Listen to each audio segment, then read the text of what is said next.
मैंने 6 दशकों तक इंडियन एयरफोर्स में सेवा दी। मेरी टेक्नोलॉजी का ऐसा खौफ था कि इजराइल जैसे देश ने इराक से मुझे चुराया। क्रैश की घटनाओं की वजह से मुझे उड़ता ताबूत कहा गया, क्योंकि पुराना होने के बावजूद मैं उड़ता रहा। मैंने कारगिल की जंग में पहाड़ियों पर बैठे पाकिस्तानी दुश्मनों को अपने हथियारों से खाक कर डाला। मैंने ही विंग कमांडर अभिनंदन के साथ पाकिस्तानी F-16 को मार गिराया था। और अब मैं आराम करने जा रहा हूँ।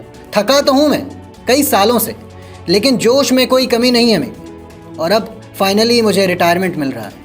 लेकिन मैंने जो लेगेसी और इंडियन एयरफोर्स का जो खौफ दुश्मनों में बनाया है, आप उसे कायम रखना।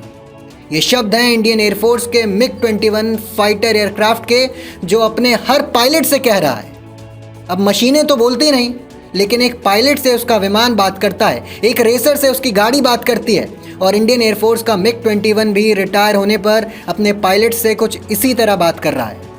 26 सितंबर 2025 को इस शानदार विमान को एयरफोर्स से रिटायर कर दिया जाएगा।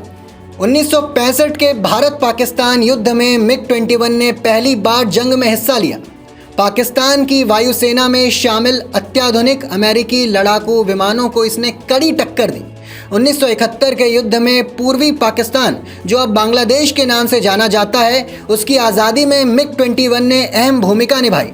It has participated in all the operations that the Indian Air Force had participated in, starting from 1965. Thereafter 1971 war. 1965 it had limited operational deployment because of less numbers. 1971 MiG-21 played a major role. इसने पाकिस्तानी ठिकानों पर सटीक हमले किए। 1999 के कारगिल युद्ध के दौरान रात में उड़ान भरकर दुश्मन के साधारण GPS के सहारे हमले किए। 2019 के फरवरी महीने में बालाकोट एयर स्ट्राइक के दौरान इसी MiG-21 बाइसन ने पाकिस्तानी F-16 लड़ाकू विमान को मार गिराया। ग्रुप कैप्टन अभिनंदन वर्धमान ने यह कारनामा किया था। 2025 का ऑपरेशन सिंदूर पहलगाम आतंकी हमले के जवाब में चलाया गया। ऑपरेशन सिंदूर MiG-21 का आखिरी बड़ा अभियान था। MiG-21 को 1963 में इंडियन एयरफोर्स में शामिल किया गया था।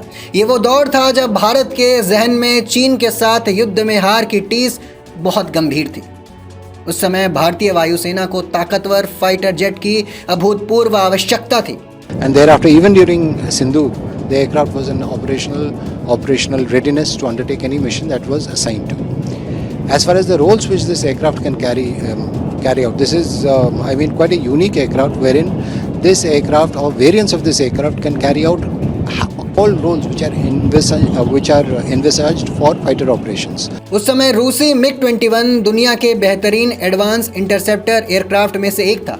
ये लड़ाकू विमान जितना ही छोटा था, उतना ही तेज और फुर्तीला भी। सिंगल इंजन वाला ये सिंगल सीटर फाइटर जेट ध्वनि की गति से दोगुनी रफ्तार से उड़ सकता था। MiG-21 लड़ाकू विमान को रूस ने 1950 के दशक में बनाया था। इसे साल 1963 में भारतीय वायुसेना में शामिल किया गया था। MiG-21 भारतीय वायुसेना का भरोसेमंद और सबसे लंबे समय तक सेवा देने वाला लड़ाकू विमान रहा है। MiG-21 के पास मैक 2 की स्पीड तक पहुंचने की क्षमता थी। इस विमान की रेंज 1470 किलोमीटर तक की थी और ये 9800 किलोग्राम तक के वजन को लेकर उड़ान भर सकता था।